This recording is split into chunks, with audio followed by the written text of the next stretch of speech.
Bismillahirrahmanirrahim. Assalamualaikum warahmatullahi wabarakatuh.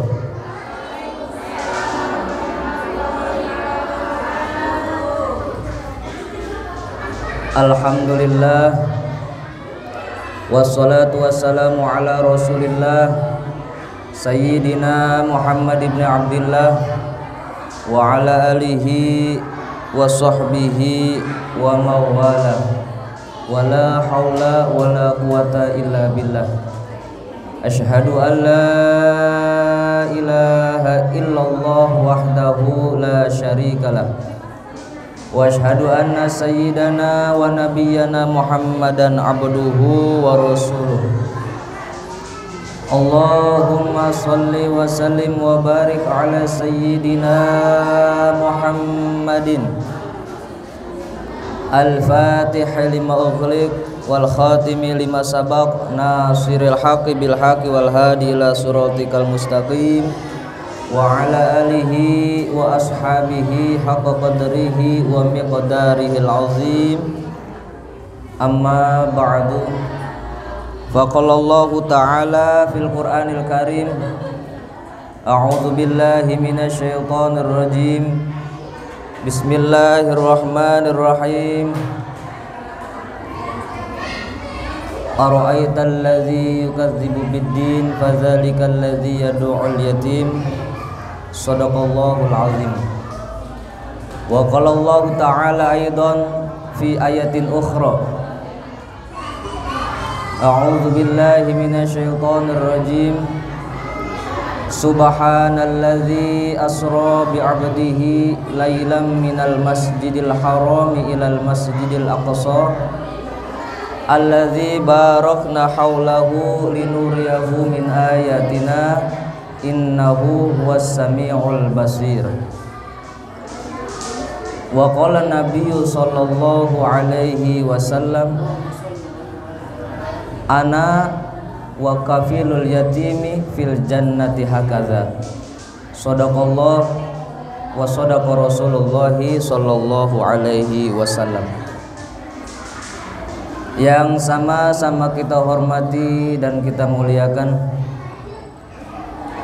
Ketua Dewan Kemakmuran Masjid Jami As-Siddiqiyah, yaitu orang tua kita Bapak Haji Saduki beserta keluarga besarnya. Kita doakan mudah-mudahan beliau sehat walafiat, panjang umur dalam taat dan ibadah kepada Allah Subhanahu wa taala. Dimudahkan segala urusan dunia dan akhiratnya dan diberikan keturunan yang solihin dan solihat. Amin ya rabbal alamin.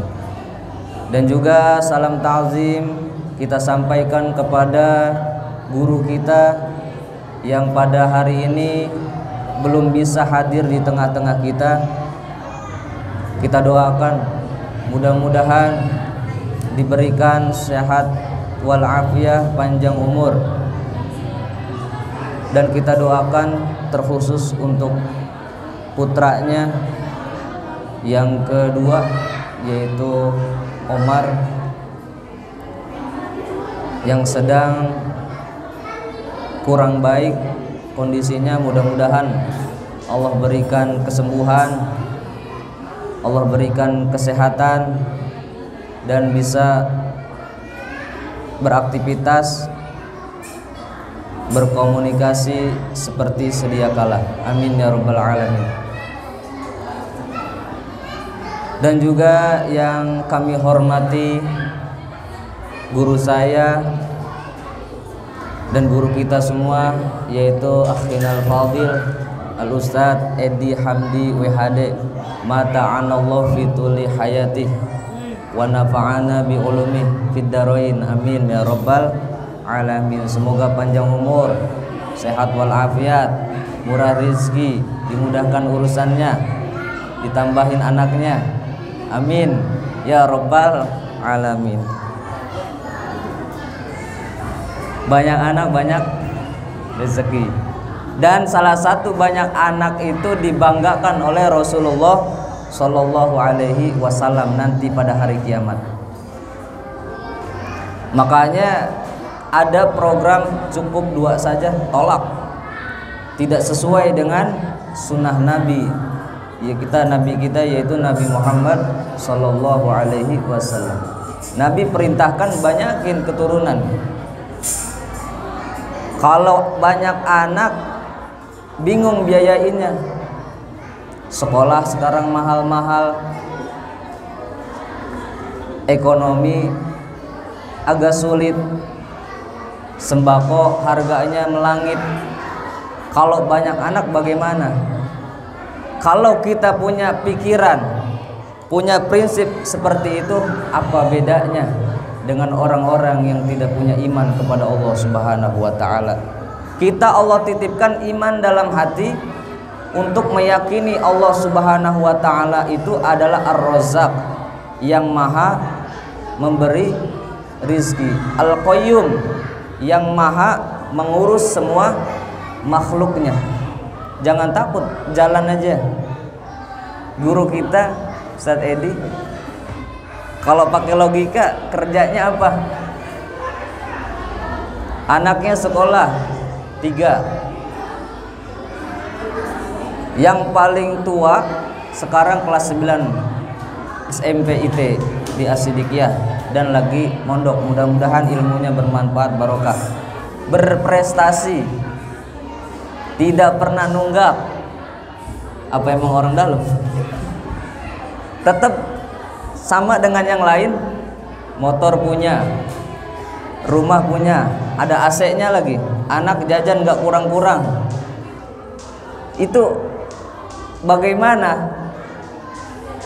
Karena beliau saya yakin sudah punya kekuatan iman yang dahsyat bahwa Allah itu Ar-Razzaq, yang maha memberi rizki. Dan juga yang sangat saya hormati ibu-ibu jamaah Majelis Ta'lim Istiqomah di Masjid Asidikiyah, yang mohon maaf tidak bisa saya sebutkan satu demi satu nama-namanya, namun tidak mengurangi rasa hormat kami kepada ibu-ibu sekalian. Dan juga yang saya hormati Ketua Lembaga Dakwah dan Sosial Asidikiyah, yaitu Akhinal Kiram Al-Ustaz Gunawan SPD. Semoga diberikan kekuatan, kesabaran, keistiqomahan dan ketabahan di jalan Allah Subhanahu wa taala. Amin ya rabbal alamin. Ibu-ibu jamaah sekalian yang dirahmati Allah Subhanahu wa taala. Pertama, sama-sama kita panjatkan puji syukur kehadirat Allah Subhanahu wa taala yang sampai saat ini kita masih diberikan kesempatan untuk beramal soleh, masih diberikan kesempatan untuk beribadah, masih diberi kesempatan untuk melakukan yang baik-baik atau yang positif. Ini semua anugerah, nikmat, rahmat dari Allah Subhanahu wa taala yang mesti kita manfaatkan dengan sebaik-baiknya.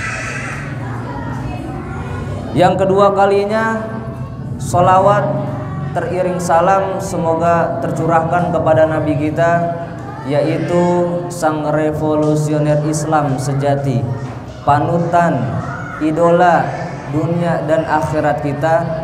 Dialah baginda Nabi Muhammad Sallallahu Alaihi Wasallam, yang saat ini kita berkumpul melakukan suatu agenda, salah satunya melaksanakan sunnah beliau Sallallahu Alaihi Wasallam, yaitu menyantuni anak-anak yatim.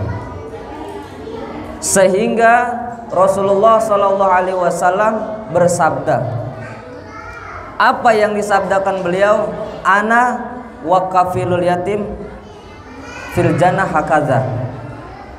Rasulullah dalam hadis ini, mungkin kita sering mendengar, sudah familiar ini hadis, aku dan orang yang mengurus anak yatim di surga itu hakaza. Rasulullah mengisyaratkan seperti ini dan direnggangkan begini. Artinya tidak jauh kita dengan Rasulullah sallallahu alaihi wasallam. Yang tidak jauh dengan Rasulullah sallallahu alaihi wasallam di surga yang bagaimana? Mari kita lihat hadis ini. Aku kata Rasulullah, saya wa kafilul yatimi, dan orang yang mengurus. Al-kafil, kalau kita buka kamus tuh, kamus Arab, apa itu al-kafil? Al-kafil itu bukan hanya sekedar orang yang nyantunin. Kalau kita mengamalkan nih hadis, insya Allah termasuk yang dimaksudkan oleh Rasulullah SAW. Dekat dengannya nanti di surga seperti ini, seperti jari telunjuk dan jari tengah. Bukan hanya sekedar menyantuni, memberikan uang atau barang, makanan dan lain sebagainya. Bukan hanya itu yang dimaksud dengan Rasulullah SAW. Tapi dalam lafaz ini, dalam teks hadis beliau, yang dimaksud dengan al-kafilul yatim adalah orang yang mendidik, membina, membiayai sampai dia sukses. Kalau ada anak yatim yang bapaknya meninggal dunia, umurnya belum mencapai baligh, itu yatim. Kita sebagai kafilul yatim yang mendidik, membina, mengarahkan, mengayomi, memberikan fasilitas kehidupannya, maka orang inilah yang dimaksud dengan Rasulullah Sallallahu Alaihi Wasallam. Dia sekolahnya di mana? Iurannya berapa? Sudah tingkat apa sekolahnya? Oh, itu anak masih SD, saya yang menanggung. Saya siap sebagai kafilul yatim, orang yang membina, mendidik, menanggung, mengayomi ini anak yatim sampai dia sarjana. Sehingga dia sudah sarjana, dia punya pekerjaan, sukses. Inilah yang dimaksud dengan Rasulullah Sallallahu Alaihi Wasallam, al-kafilul yatim, orang yang mendidik, membina, mengayomi semua kebutuhan anak yatim. Maka nanti fil jannah hakaza. Jadi kita itu continuous. Sebetulnya dari bahasa juga penting. Maka LDS itu bahasanya beasiswa ya yatim. Bukan hanya sekedar santunan yatim. Dari kesannya kalau kita santunan yatim itu berkesan, mohon maaf, anak yatim itu sepertinya hina, rendah. Justru sababiah dari anak yatim ini, kitalah yang menjadi mulia, kitalah yang menjadi tinggi derajatnya, akan diangkat oleh Allah Subhanahu wa ta'ala lantaran wasilah daripada kita membina, mendidik, menyantuni anak yatim. Jadi istilah lainnya, anak yatim itu sebagai kendaraan untuk kita sampai kepada tujuan. Ibu-ibu yang dirahmati Allah Subhanahu wa ta'ala, itulah maksud daripada hadis Nabi Muhammad sallallahu alaihi wasallam. Jadi siapapun kita yang merasa sudah mampu, bahkan kita harus mampu. Oh, saya sebagai orang tuanya saja kalau begitu, berapa yatim? Misalkan yang ada di Asy-Syilikiyah berapa? Yang sedang berproses di pendidikan, biar saya menanggung biayanya sampai dia sukses. Minimal dia sukses di sekolahnya, syukur-syukur sampai dia sarjana, di wisuda mendapatkan gelar, mempunyai skill, ilmu, sehingga dia bisa bekerja, berdikari, mencari kebutuhan, mencari penghasilan sampai dia sukses. Maka kita yang tadinya menjadi orang tua asuhnya, insya Allah masuk ke dalam hadis Nabi Muhammad SAW yang tadi saya bacakan, yaitu ana wa kafilul yatim fil jannah hakaza. Aku dan orang yang menjadi orang tua asuh, yang mensukseskan anak yatim dari nol sampai dia sukses, fil jannah hakaza, di surga bersamaku seperti ini, jari telunjuk dan jari tengah. agak direnggangnya sedikit. Artinya tidak jauh kedudukan kita dengan Rasulullah SAW. Mudah-mudahan kita bisa melakukan itu semua. Hadirin jamaah ibu-ibu yang kami muliakan, sebelumnya mohon maaf saya tidak bisa mengisi kajian Fathul Qorib ya. Yang pertama memang nggak bawa kitab, yang kedua termasuk tahu bulat juga sih, dadakan. Bab apa nggak tahu, pembahasannya sudah sampai mana saya belum tahu. Ya ini ala kadarnya aja. Mudah-mudahan nanti jadi ilmu yang bermanfaat. Selanjutnya kita sudah masuk di bulan Rajab. Tanggal berapa nih? Tanggal berapa bulan Rajab? Tanggal 18 Rajab.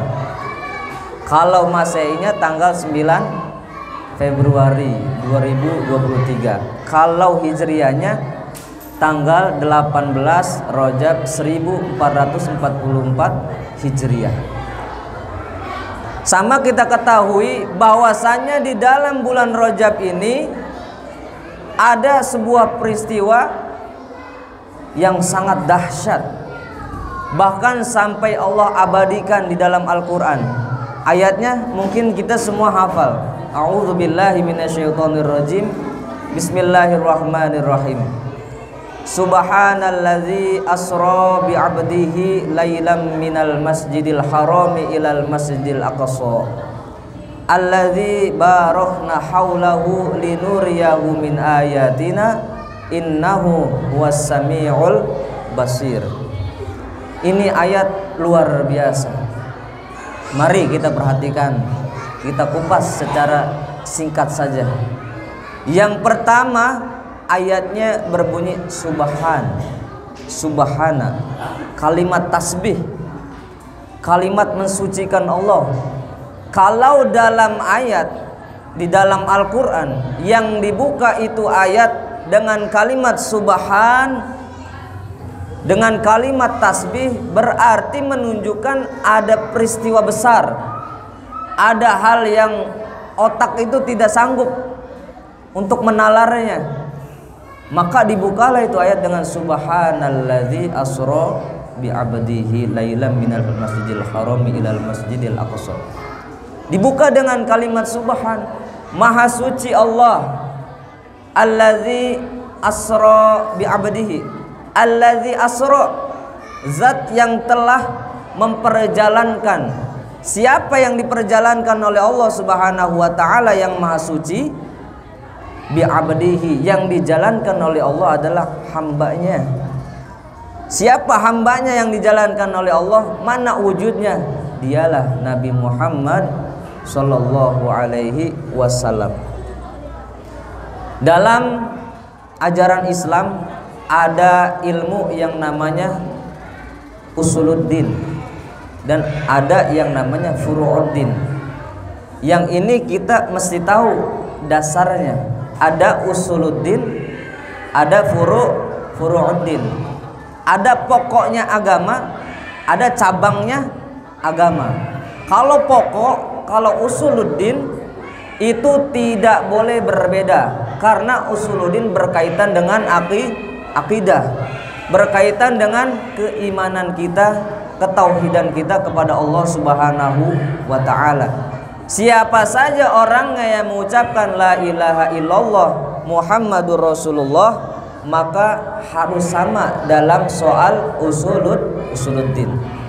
Kalau soal furu'uddin itu boleh berbeda, itu ranahnya nanti banyak cabang-cabangnya, bisa ke fikih, syariat dan lain sebagainya, banyak berpendapat. Tapi kalau udah usul tidak boleh ada yang berbeda. Allah itu satu, tidak boleh ada yang mengatakan Allah itu dua, Allah itu tiga.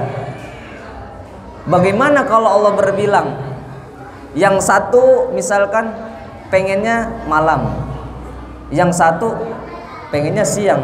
Bagaimana ini dunia akan berjalan? Tuhan yang satu pengen malam, Tuhan yang satu pengen siang.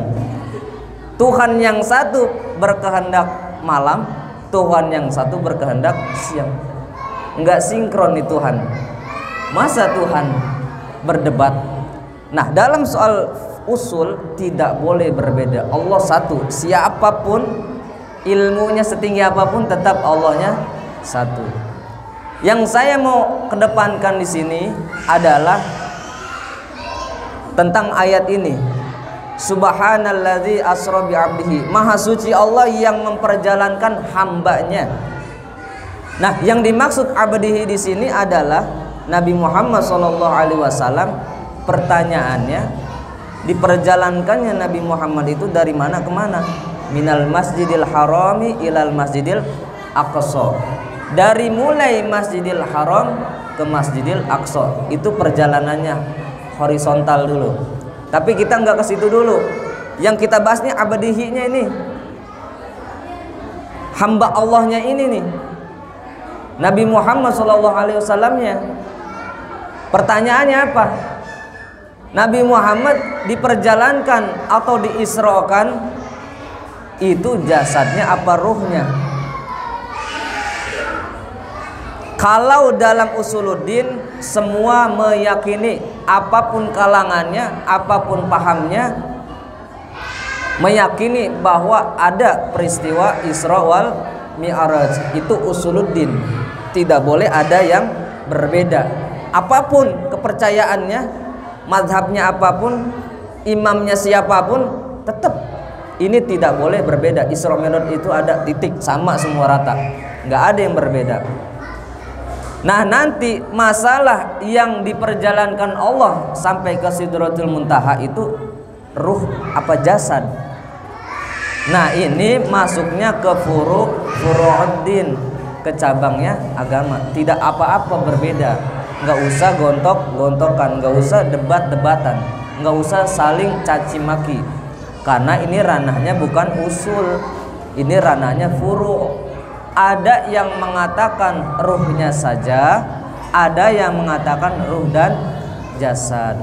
Mayoritas ulama Ahlus Sunnah wal Jamaah mengatakan, berpendapat yang mu'tamad, yang mutabar adalah yang dimaksud dengan abdihi di sini adalah ar-ruhu wal jasad, ruh dan jasad. Dalilnya sudah jelas. Siti Aisyah di kasur bersama Rasulullah. Tidak lama hitungannya kasurnya masih hangat. Biasanya kalau kasurnya masih hangat, itu orangnya pasti pergi dulu karena merasakan hangat. Kalau kita duduk di suatu tempat, kita tidak mengetahui, misalkan kita duduk di suatu kursi atau bangku, kita belum bisa memastikan bangku itu hangat kecuali orangnya pergi dulu, baru kita mengetahui ini kursinya kok hangat ya, pasti tadi ada yang duduk di sini. Begitu juga dengan Sayyidah Aisyah, ini kasur kok hangat, Rasulullah habis dari mana ya? Artinya kan jasadnya nggak ada tuh. Berarti Isra Mi'raj Nabi Muhammad SAW itu ruh dan jasad. Kalau pakai akal, sesehat apapun kita, di atas normal nih akal nggak nyampe. Kapan tuh berangkatnya Nabi Muhammad SAW di Isra Mi'rajkan oleh Allah? Lailan. Lailan ini bukan 12 malam, 12 jam, bukan 1 malam. Lailan itu dalam tafsir-tafsir yang ada, yang paling sederhana dalam tafsir Jalalain itu sebagian. Di situ ada tafsir min ba'din itu, min ba'din itu min sebagian. Jadi subhanalladzi asra bi 'abdihi lailan. Maha suci Allah yang memperjalankan, yang mengisrokan hambanya lailan, sebagian malam, tidak semalaman, hanya hitungan beberapa saja. Tidak selarut malam itu, hanya sebagian malamnya. Dari mana Rasulullah berangkat? Minal masjidil harami ilal masjidil aqsa. Dari Masjidil Haram sampai ke Masjidil Aqsa yang ada di Palestina. Itu kita ambil hikmahnya perjalanan horizontal, memberikan pesan, memberikan pengajaran kepada kita bahwa kalau mau menuju Allah dari masjid ke masjid, artinya kita makmurkan masjid. Perjalanan Rasulullah Isra Mi'raj itu minal masjidil haram ilal masjidil aqsa, dari masjid ke masjid. Kalau kita pengen sampai kepada Allah, masjid ke masjid, karena di dalam masjid ada ilmu. Kalau ilmu akan sampai kepada Allah Subhanahu wa ta'ala. Sumbernya ilmu di masjid, majlis ta'lim. Itu simbol perjalanan Rasulullah sampai kepada Allah Subhanahu wa ta'ala. Maka kalau kita ingin sampai kepada Allah, ingin usul kepada Allah, jangan jauh dari masjid. Alhamdulillah kita hari ini bisa datang hadir di masjid. Pertahankan ini pengajian. Masa bodoh mau bilang apa, yang penting kita ngaji. Tuhannya sama, nabinya sama, Al-Qur'annya sama. Apa yang mau diributin? Kalau beda paham itu masuknya furu, sah-sah aja silahkan. Yang penting jangan saling menyalahkan. Ibu-ibu jamaah sekalian yang dimuliakan oleh Allah Subhanahu wa ta'ala, jadi Rasulullah diperjalankan oleh Allah dari masjid ke masjid. Ayat berikutnya apa? Alladzi barokna, kami berikan keberkahan, haulahu, di sekelilingnya. Dari perjalanan Isra tersebut, di sekelilingnya Allah berikan keberkahan. Alladzi barokna haulahu, kami berikan keberkahan di sekelilingnya. Linuriyahu min ayatina, untuk apa Allah memberikan di sekelilingnya keberkahan? Linuriyahu min ayatina, untuk kami perlihatkan kepada Nabi Muhammad SAW min ayatina, tanda-tanda kekuasaan atau tanda-tanda kebesaran kami, kata Allah Subhanahu wa ta'ala. Innahu huwas sami'ul basir, sesungguhnya Allah maha mendengar lagi maha melihat. Ibu-ibu yang dirahmati Allah Subhanahu wa ta'ala, hikmah yang mau saya sampaikan pada hari ini, apa yang didapat daripada perjalanan Isra wal Mi'raj Nabi Muhammad SAW, yaitu sholat 5 waktu. Yang awalnya adalah 50 waktu, bertemu di langit dengan Nabi Musa alaihissalam. Ya Muhammad, umatmu tidak akan sanggup melaksanakan sholat 5 waktu. Minta sama Allah, mohon sama Allah dispensasi, keringanan. Akhirnya Nabi Muhammad SAW memohon kepada Allah untuk diringankan menjadi 45. Seterusnya bolak-balik 9 kali balik, sampai sudah 5 waktu. Berjumpa lagi dengan Nabi Musa alaihissalam. Ya Muhammad, umatmu tidak akan sanggup sholat 5 waktu. Saya sudah pengalaman punya umat, kalau bahasa kita begitu. Coba minta keringanan kepada Allah sekali lagi. Ya Nabi Musa alaihissalam, saya malu, sudah berkali-kali saya minta keringanan. Sudah 5, ini sudah sedikit banget. Masa saya mau minta keringanan lagi? Sudahlah, cukup. Ya sudah kalau begitu. Akhirnya turunlah membawa risalah, membawa amanah, membawa perintah dari Allah Subhanahu wa ta'ala, yaitu disyariatkannya sholat maktubah, sholat yang difardukan, yang diwajibkan oleh Allah Subhanahu wa ta'ala 5 waktu, yang saat ini kita laksanakan: zuhur, asar, maghrib, isya, subuh. 4, 3, 4, 2. Itulah nomor surga. Kalau kita nyambung dengan nomor itu, insya Allah kita punya orang dalam. Hubungi aja 44 3 4 2. 4 zuhur, 4 asar, 3 maghrib, 4 isya, subuh 2. 44 3 4 2. Silakan di miss call, insya Allah nyambung. Paham ya? Insya Allah. Artinya dari perjalanan ini, yang pertama hikmah yang kita ambil, kalau puasa, kalau haji, kalau sodakoh dan yang lain-lainnya, amal-amal yang lainnya, itu ayatnya rata-rata melalui malaikat Jibril alaihi salam. Allah utus malaikat Jibril menyampaikan wahyu dari Allah Subhanahu wa taala kepada Nabi Muhammad sallallahu alaihi wasallam. Ya ayuhan nas, ya ayyuhallazina amanu. Tapi ini asal muasal, sabab musababnya, cikal bakalnya salat itu bukan lagi malaikat Jibril yang diutus untuk menyampaikan. Rasulullah sallallahu alaihi wasallam langsung yang dipanggil oleh Allah. Kalau sudah langsung yang dipanggil Rasulullah sallallahu alaihi wasallam, ibarat seperti kalau sudah seorang manajer, seorang bos besar, big boss memanggil tanpa perantara, panggil dia sekarang untuk menghadapku, berarti ada hal yang sangat urgent, ada hal yang sangat penting. Begitu juga dengan sholat 5 waktu. Ini perintahnya langsung Rasulullah yang dipanggil untuk menghadap Allah Subhanahu wa taala dengan perjalanan Isra wal Mi'raj, berarti penting. Maka sholat itu menjadi amalan yang pertama kali dihisab. Awalu ma yuhasabu bihil abdu yaumal qiyamati as-sholatu. Amalan yang pertama kali akan dihisab, amalan seorang hamba tersebut pada hari kiamat adalah sholatnya. Faman sholuha sholuha sairu amali, waman fasadat fasada sairu amali. Kalau sholatnya baik, seluruh amal yang lainnya akan baik, dan sebaliknya kalau sholatnya rusak, amal yang lainnya pun akan rusak, akan dipertanyakan satu-satunya. Perasaan saya sholat bener banget.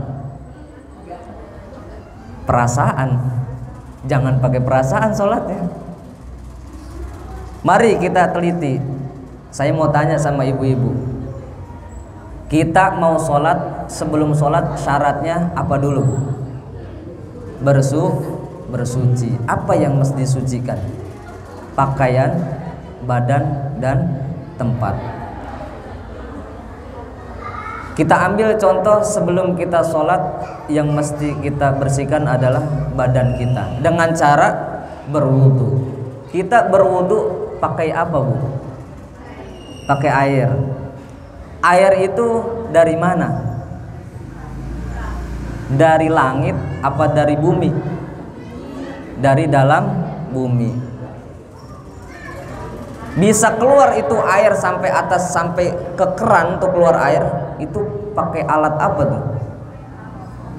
Pakai pompa. Ada yang pakai sanyo, ada yang pakai jet pump.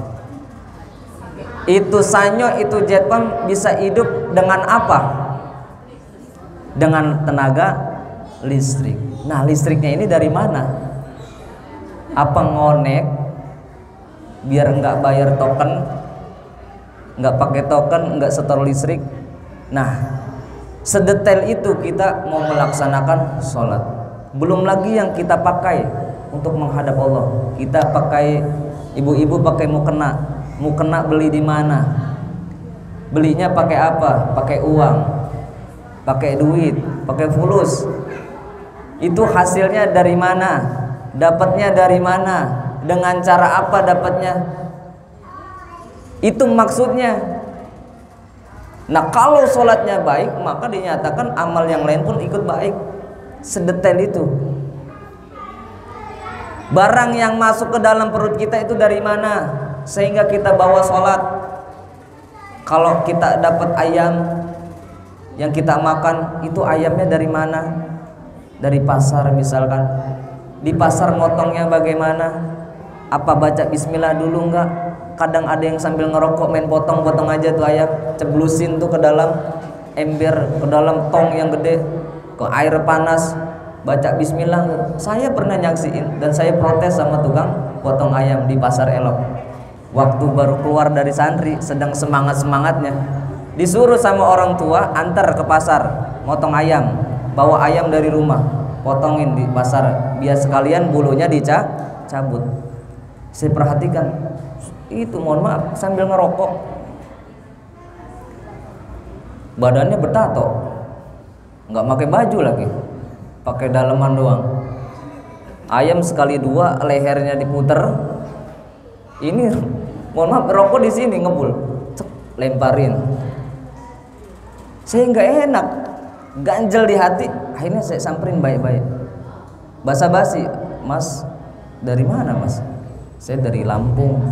Oh udah lama juga di sini. Alhamdulillah lama. Mohon maaf ya Mas, itu kalau motong ayam baca doa dulu nggak? Kadang baca Bismillah, kadang enggak. Kadang baca Bismillah, kadang enggak. Ini ayam saya mau dipotong Mas, pakai Bismillah ya. Terus jangan dicemplungin ke air panas dulu, biar mati dulu sewajarnya.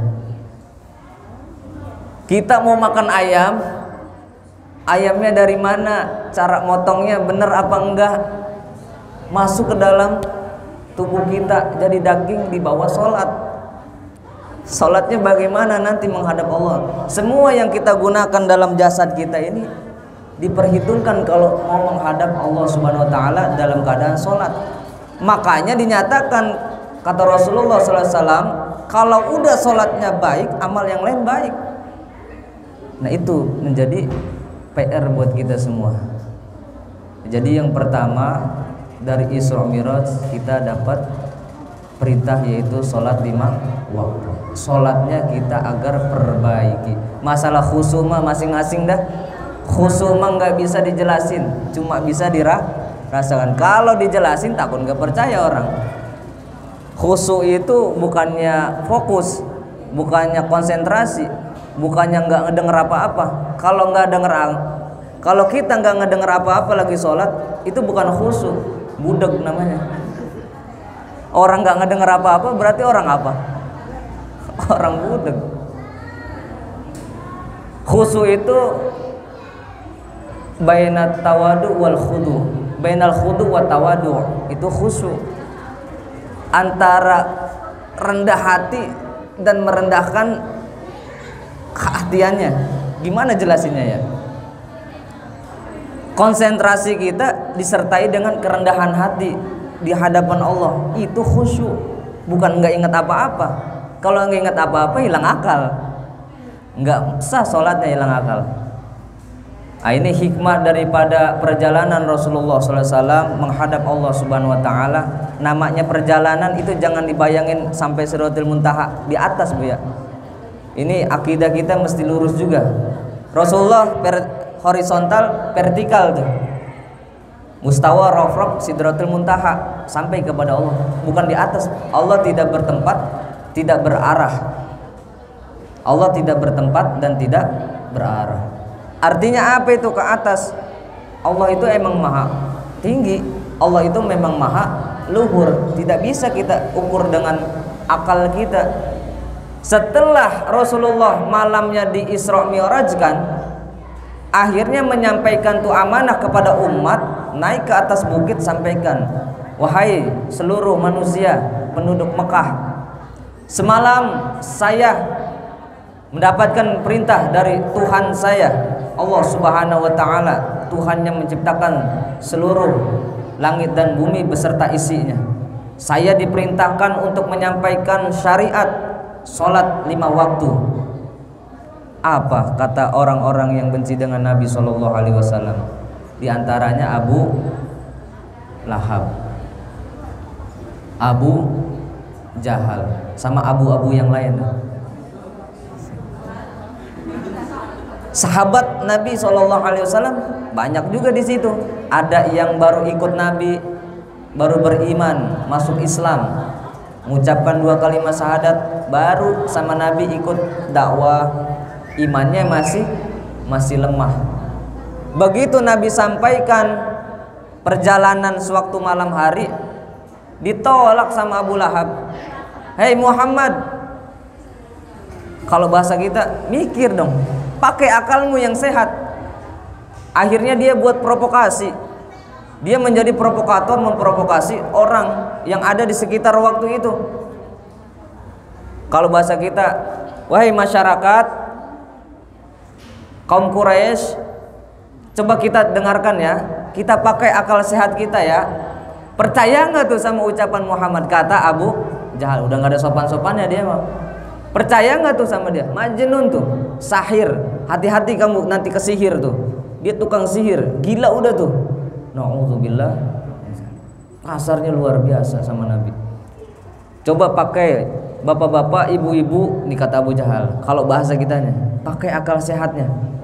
Mana ada orang dari Masjidil Haram ke Masjidil Aqsa sampai ke langit 7 tembus.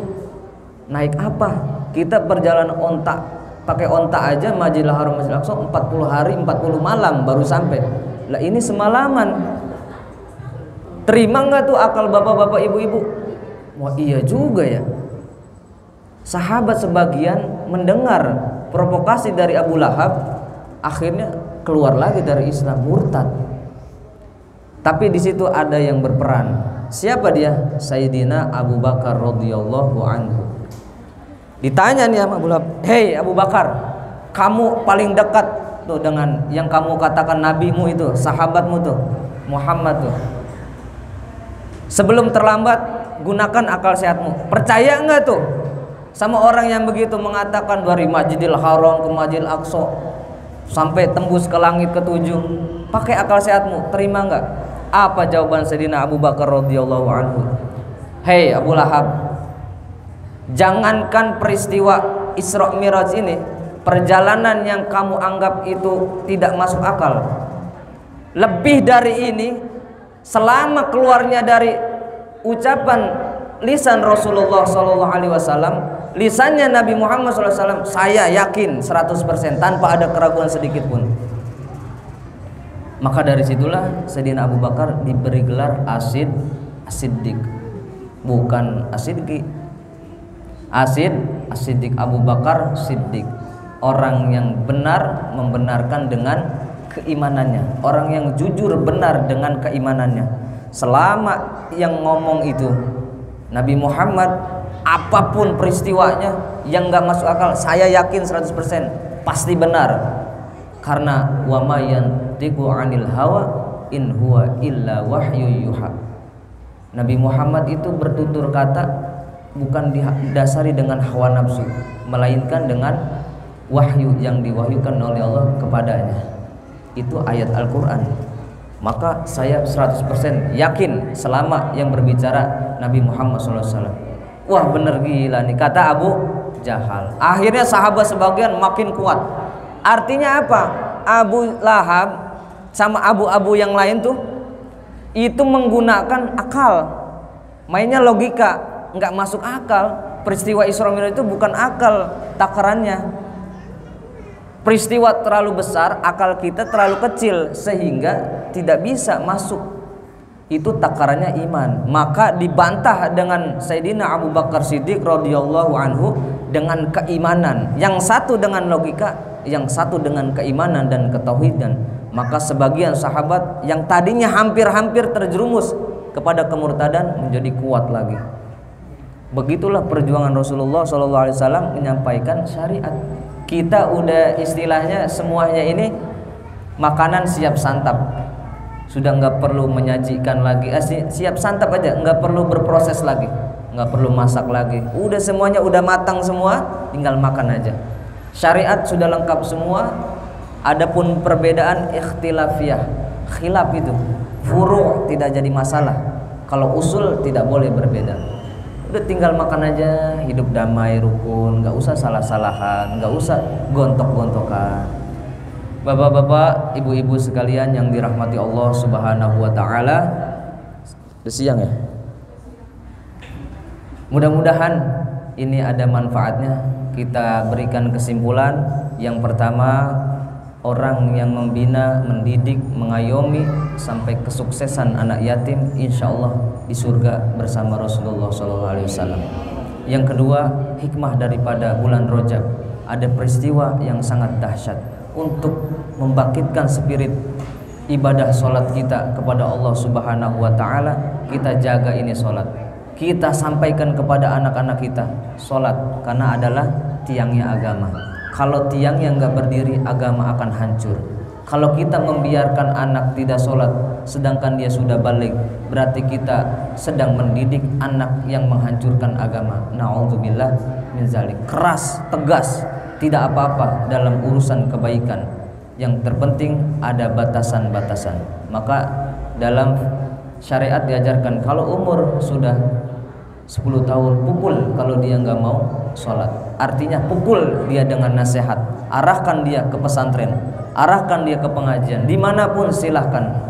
Semoga anak-anak kita menjadi anak-anak yang solihin dan solihat, anak-anak yang tunduk patuh atas perintah Allah Subhanahu wa Ta'ala, agar kelak dia besar menjadi pemimpin-pemimpin yang adil, yang bijaksana, yang mementingkan masyarakat, yang mementingkan umat daripada kepribadiannya.